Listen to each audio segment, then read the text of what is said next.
There was a slide in the lecture that really showed what,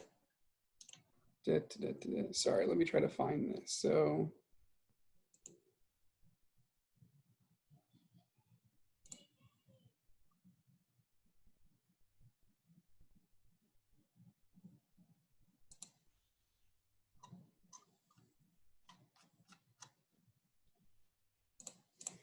I'm trying to find I know somebody asked that question.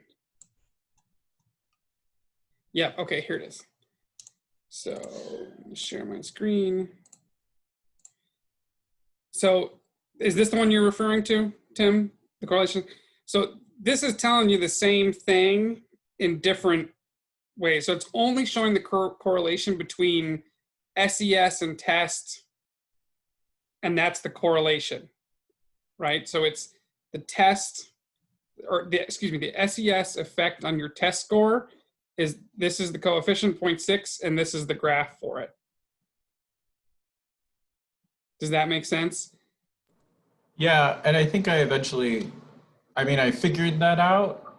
It just, yeah, it's like a hidden slide in the lecture. I think it's at the very bottom. But this in last week's lecture? I'm fairly certain that this was in the lecture from last week. If it's not, let me know and I'll make sure that we add it. It was actually in the lab from last week. That's one of the graphs in the lab. In the lab, but was this image in there that had the arrow? Yeah. This helps you interpret it. Oh no, that one is from lab 2. Oh, this was in lab 2. Okay, so maybe it would be helpful to also put this in lab 3. Okay, I can do that.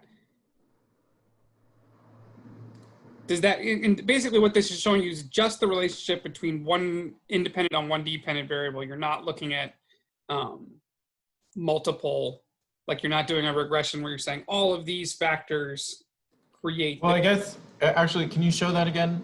Sure.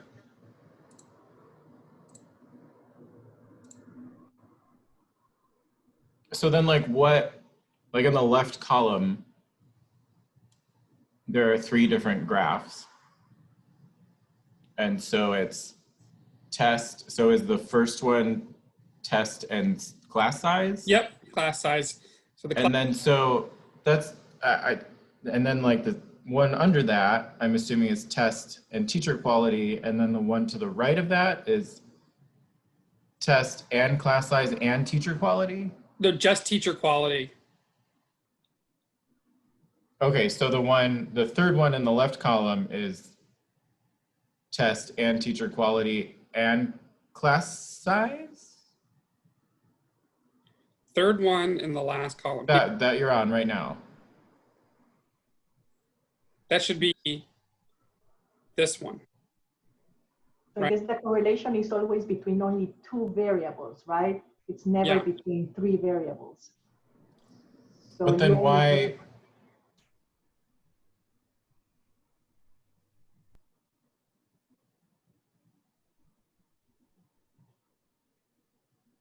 So what is the one that's a straight horizontal line next to teacher quality? This is going to be the one that's got the very, very small. So this is teacher quality, class size. You have like almost no correlation, but it's very small. So it's a negative relationship, but it's very small. So this is. So there's no test in that one. No, yeah, it's just showing you the class size and the teacher quality. It's not. This is just the relationship of these variables. Does that make sense? Yeah. Because you're not compounding them. It's just what are these two, and then what are these two, and then how is this one related to this one, and how is this one related to this one, and so stack them in each column to understand how SES compares to teacher quality, how SES compares to class size, and how SES compares to tests. Does that make sense? Yeah, it does. Okay. It's a little confusing, but it's just a way of helping you think about when you're adding and taking variables out, how the interplay in between the other independent variables and the dependent variable. Yeah. Okay. And that kind of gets me to the other thing I wanted to go over. There was like 3 questions on multicollinearity. So I wanted to start off with that before we got into week 4, because I got a lot of questions on this. So, okay, can everybody see this? So there's 2 types of multicollinearity. And the first one I don't want you to worry about till next week, because it's how we categorize, when you do dummy variables, you create a reference variable. So you can compare all of your other regression outputs or your coefficients with a base model or like as a comparison. So that's a multicollinearity issue, but we'll talk about that more next week. What was important to take away from this week is it's called a multicollinearity problem, but that kind of is misleading. So you do want to, with the types of regressions we're doing, incorporate, you don't want to necessarily put in something that's 100% redundant. Like you don't want to have a variable that tells you the exact same things, but there's a lot of things in the universe that are similar in terms of their impact on a dependent variable, like socioeconomic status and education. Like those are very linked, but they are separate enough that you would want to incorporate those. So zip codes can be a proxy for race. There's lots of different ways that you can have overlap of variables. You usually want to keep them in until the point where you add another variable in and your standard errors go through the roof.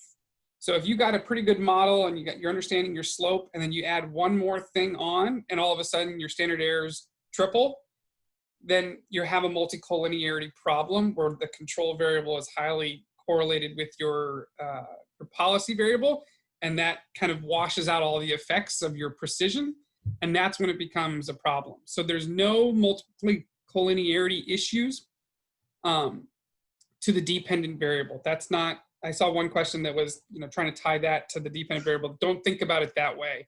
It's just when like you have something very close to a 1 or very close to a -1 in terms of its relationship to your policy variable. So that's when you would think about leaving the control out. That's the big takeaway there. So if you add it in and it sends your standard errors up way high, that's when you know that your control variable is correlated with your policy variable, okay? So that's a long written explanation of it.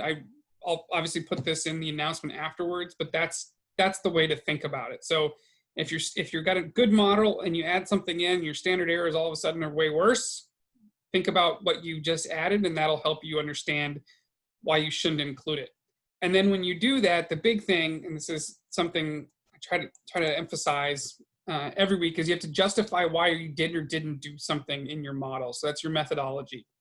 So when you're writing something up, I saw one question, it's like, how do you interpret this? Well, you'd say we didn't include, even though we think this factor might be associated with the dependent variable, we excluded it from our model because it was highly correlated with our with our policy variable, which created, unwieldy standard errors, and therefore we did not include it in our model. So that's how you would talk about the intuition and the logic behind the model you created for your reader to understand, well, how did they come up with this? And if I wanted to duplicate it somewhere else, how would I do that? So I don't know who asked that question was on the call, but does anybody have any questions about kind of the multicollinearity for the purposes of adding and removing variables? Okay, then we'll get started with week 4. So as I was telling Sandra before we got started, this is going to be the opposite of last week. So you're going to see it's the same intuition in terms of the relationship between the variables you're adding, the controls, to your dependent or your independent variable, and then what that's going to mean if it's not there. So instead of adding it, you're just taking it away. So some of this might come across as review, but it's still, I think, really important. So the objective is to identify variables that have the potential to cause omitted variable bias and calculate the size of the bias that results from omitting a variable from a study. So did anybody read the crack baby example for this week? About they were having, there were some observations by hospital staff that all of these crack babies were being born during the crack epidemic, and they were doing these studies, and what did they actually find? What was the emitted variable in that example? Poverty. Poverty, exactly. So this is the mindset behind a competing hypothesis. And this isn't math, this isn't anything that you'll learn here, but it's you're thinking about what other factors could be influencing this. It's output you're experiencing, especially when you're dealing with observational data. If you're doing study data, where you're doing experimental study data, excuse me, where you're setting up random control tiles or randomly selecting individuals, that'll wash out. It's called washing out some of the effects, right? Because the chance of it cuts through a lot of those examples, so you can compare things apples to apples. When you're just doing observational data, that's why you use regression in the first place, right? You have to make things, you have to add in more controls in order to better understand what is the true effect of your policy variable on a dependent variable. So I'll just let you know that this competing hypothesis idea will be a final exam question. And it's really important because it's helping you think about, how you're going to explain the world. And this is how a lot of research is generated, is what's your hypothesis about what's happening and what other explanations there could be. There's always going to be somebody that disagrees with you, no matter how good your research is, there will be a competing opinion. And so the trick for good research is to have thought through what the counter arguments are going to be and justified why you did what you did very thoroughly. And that will do you a tremendous amount of good, whether you do consulting or program evaluation or research at a think tank or at a university. So this idea of how you explain your universe is really important. And the crack baby example, you'll see something like it again. So it's an important thing to think about. Okay. Any questions on that? And then we'll get into some of the more nitty gritty. Okay. So this is similar to last week, right? You have your full model here, right? So you have your full model, which is the longer model that has the big or the capital letters. And then you have your naive model, which is what you'll always have in real life. You'll never know the truth, but you'll have what you think the model is. And if it'll be in lowercase b's, lowercase coefficients, because it's not the full truth. So that's just an important distinction to think about for what we're going to do. So instead of adding x, let's say you had x2, x1, and y, and you added x3. That's what you did last week. So let's say now this is a 4-part table that'll help you understand if you omit either a variable correlated with your policy variable or a variable correlated with your dependent variable, what will happen? So let's just do one as an example. So if you omit variable 2, which is correlated with your policy variable, and you don't omit x3, so you just have x3 and x1, what's going to happen? You're going to create a model that's biased and precise. So what does that mean? Biased means, well, I guess I'll ask some, does anybody want to volunteer an answer for what does biased but precise mean? It's more closer to the truth. So yes. To a true model. Yes, you won't know the standard errors on your slope will be really good. You'll be pretty sure, but you won't know where that line really is. That's bias. So bias is your slope, and precision is how close your standard errors are to that slope. So you're pretty sure, but you don't know the effect. Does that make sense? And then you can go through these and look at, okay, omit, what does this mean? And what are the implications when I leave, keep, leave, okay? So the biggest question you're gonna ask yourself is, what happens when we leave the control variable out of the model, okay? This gets at, you will always have omitted variables in observational studies because you can't measure what you don't know, or there's just no data available. And there's sometimes ways around this. You can look for proxies or other things that measure the same thing and talk about it, including your model, or you can just, like I said earlier on, give a description as to why you think this variable is affecting it, even though you don't have that data on hand. Another thing with observational studies, you can combine data sets. So you could have data and then you could use like a standard from like a standard number that's associated with something like economic growth. And then you could put that in your model. So even though it's not pertaining to your data, this is what's kind of the industry is accepted. And that's another way to get data that's not directly tied to your observational data set you're working with. Okay. So does omitting a variable introduce bias into our estimate of a program impact? So if you have an omitted variable, will our estimate of the program impact B1 sufficiently represent the true program of B1?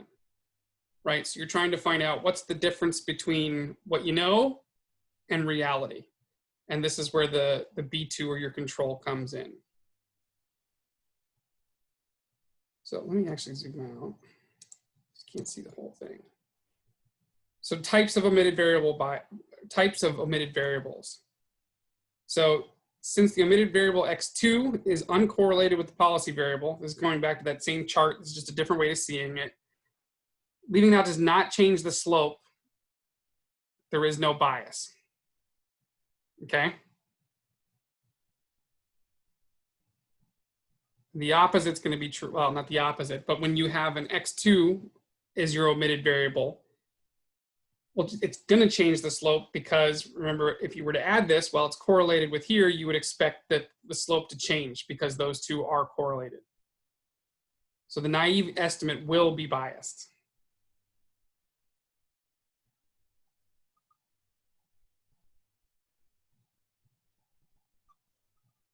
So this is very similar to the taxonomy thing we showed you, or that I showed early on.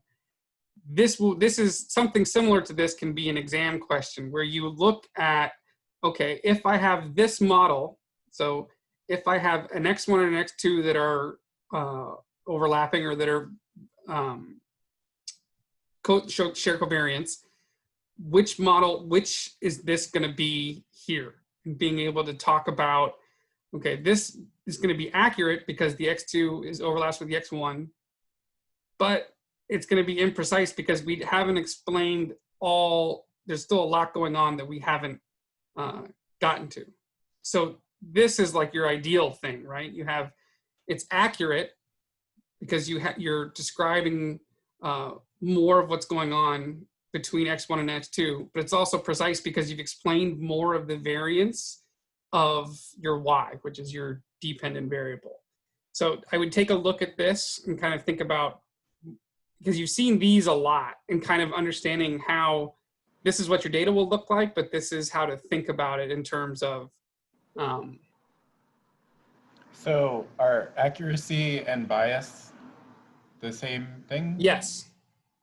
Okay, and so, but you do want, it's generally like before taking this course, the term bias has lots of negative connotations. And so you think you don't want any bias, but you're saying you do want, in terms of that word and this scenario, you do want some bias? You want low bias. So accurate would mean you have low amount of bias. Okay. And precise, that one is more straightforward. Yeah, that is an interesting. Because when I think no bias, I think of C, right? It's inaccurate. Well, that means your slope isn't where you think it is, but you're sure that it's right, but you don't know how much, like how big your coefficient is, but all your data is together. Okay, and that was it. You just touched on my second question, which was, could you explain these a little bit in terms of like the graph and program evaluation, like what you just said about you don't know where the slope is, but the data is tight together. That is a helpful image to me. Okay, so you can have a lot of data that's together, but you don't know what the effects are. Like you could have a lot of data that sits in a certain quadrant. Like if you're looking at a big, like just a straight graph, you could have a lot of data that's together, but you don't see an impact on the slope because it's kind of all the same, but it's in one area. But if you have it spread out like this, you could see a line and then also be either confident or not confident in that line based upon your N and all the things we discussed. Yeah, no, I get that. Thank you. What I mean is, like, what does that mean? Like, if I'm explaining to a client or an organization, like, we don't know if the slope is in the right place, but the dots are all together. Great question. Great. What Okay, I does see that what you're mean getting for at. How do them? you interpret it? Yes. Okay, so you would say, you know, we're confident that your data is here, but we don't know if you're really having an effect from whatever program you're implementing. So you can say, you know, we know that this is what's happening, but we can't say that it is causing an effect. And that goes back to the standard deviations, right? It's like how far away is your chunk of data from the null hypothesis. But you want it to be far away, right? Well, you don't want it to touch it, right? You don't want it to cross it, yes. Right. The confidence interval is here, and then how far your bias is, or your slope is, you know, how far away it is. So you would communicate that by saying, you know, we know that the confidence interval is here, but we think it's probably crossing the null hypothesis, and therefore we can't tell you that the program's having an impact. Does that make sense? I think so. So, like, on those things we did, I think in lab 2 that you're talking about, like, do those have, so not like say it was, the confidence interval was very small and it was far away from the null hypothesis, like, would that be? That's a good thing if you're putting together a program and you're finding that it's that you're like, confident would that it's that always be an A? yes. Okay. So it's having an impact. So that's your bias or you're accurate, right? It's also precise. You're knowing because it's small that it's always going to be right there. 95% of the time it's going to be right there. Right. So I think you've got it. Okay. Professor, when we said precise, or it does mean it's something to do with the confidence, or something to do with, well, also with the standard deviation, the standard average standard deviation are smaller? The standard deviation is part of your standard error. So the standard error would be smaller because you'd have a tighter confidence interval, and that confidence interval is related to precision. Did I answer all of your parts of your question? Yes. Okay. Good. And this is cool because you guys are seeing the difference between, you know, 3 different images in your head by looking at one and how it all ties together. That's a good sign. Thank you. Yeah. Okay, so then we're going to go through a couple parts to understand how you would calculate omitted variable bias. Now, the funny part about this is you entirely can't, right? Like, you don't know because it's not there. So this first one is just simply, you know, B1 is your coefficient in your naive model. That's what you know. This is what you want to know. So the difference of those is just what I know minus what I don't know to get this number. But that's not going to exist in real life. So you'll probably see this in the lab just as kind of intuition, is telling you that you understand the difference between what a variable is and isn't there. But this wouldn't be something you would necessarily see in real life. It's just for intuition. Okay. So then this gets a little bit trickier, but the important thing here with auxiliary regression is you're looking at the indirect effects. So it's another way at getting at what you want to know in the equation above with the data that you have. So that's looking at the relationship between your x1 to your x2 to your y. And this would be thought of as so this is your direct effect, your policy variable on your dependent variable. And when you add this x2 in there, this is your indirect effect, or how the combination of this and this are adding to that. Okay?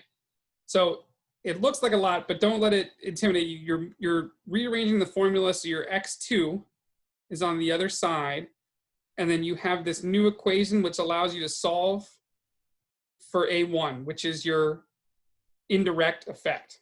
So think of A1 as your indirect effect, right? If you use that indirect effect and multiply it by the variable that you, by your B2, you can get this. So you'll understand the bias is the product of the two slopes, how your x1 affects your x2 and your x2 affects your y. So that's this relationship. So just think of it as your indirect effect. Okay, you'll be given numbers to do this in your lab, but just remember this new concept here is your indirect effect through this formula, the auxiliary regression. Okay. So this allows you to do kind of three things. The bias, as we just discussed, is going to be your B2 in your full model times this indirect effect. And then you're going to have your B1 plus bias. This is the naive slope plus the actual slope. Excuse me, the naive slope is the actual slope plus your bias. So your bias is how much plus or minus in each direction. And then this part, the sign of the slope is always determined by the sign of the covariance. So this is a way of getting at understanding not having a variable in your model. Is it going to affect it in a positive or negative way? Okay.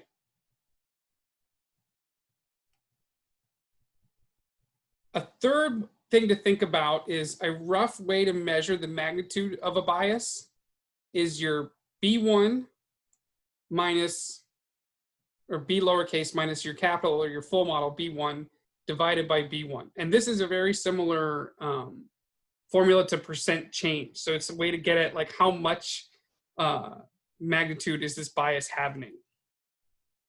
And the way you would interpret this is the magnitude of how far off or close our naive estimate of B1 is. Okay. So you'll see this part, the direction of the bias, because this is what here's the important takeaway. It turns out you're pretty good at intuiting the sign of a correlation. We're just bad at predicting how strong of a relationship it is because you don't have that data. So one thing you will be asked to do in your homework is the bias is this indirect effect times your B2.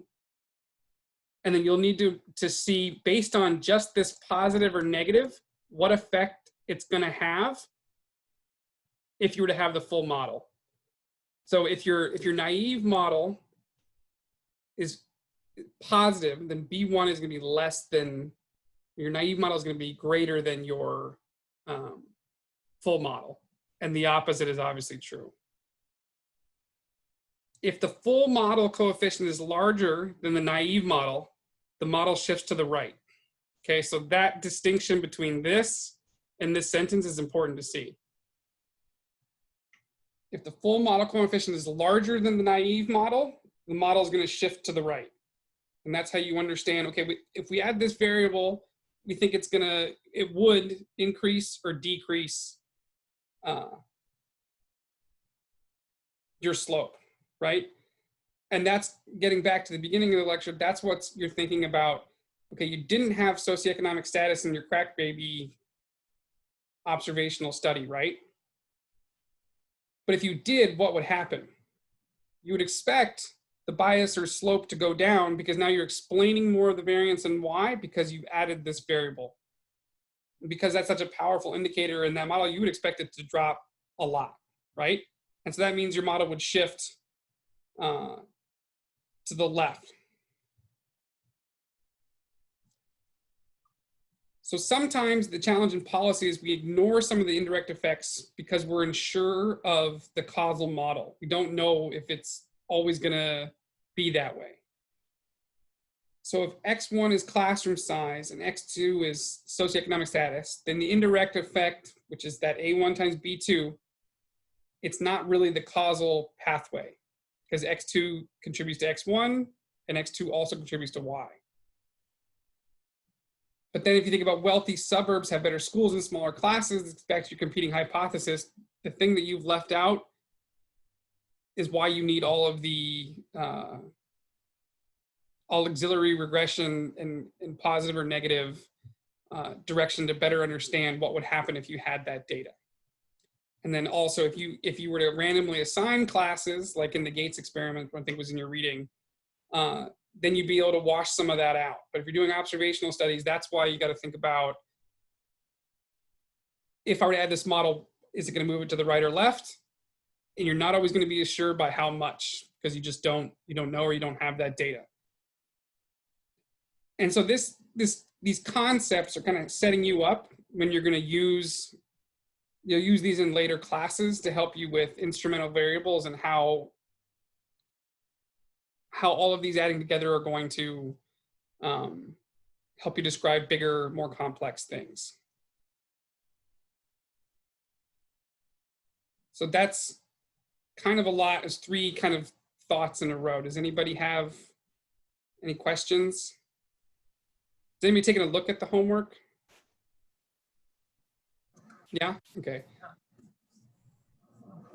I have a question. If you said that if the full model coefficient is larger than the naive model, then the model shifts to the right. And how, I mean, what does that tell us? If the full model coefficient is larger than your model, then your slope is going to move to the right. So it'll be less, is it less descriptive or more prescriptive? I don't want to say this backward. So the full model, if it shifts to the right, will be less.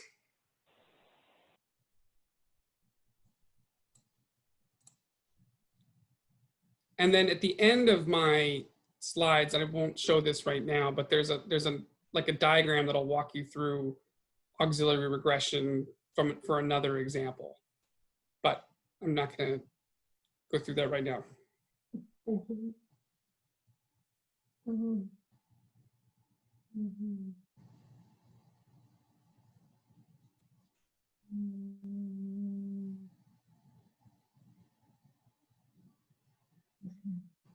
And does anybody else have any other questions? I know, Sandra, you wanted to stay on. I'll stop the recording and we could take a look at that one question for the homework. Does anybody else have another question about omitted variables? Sorry, I joined late. Not so much about that, but I did a note while I was trying to work on the homework that when I got to that chunk about running auxiliary regression, that's where I got lost and confused. Okay. Well, then why don't we, if you two want to stay on, we'll take a look at that. Okay. All right.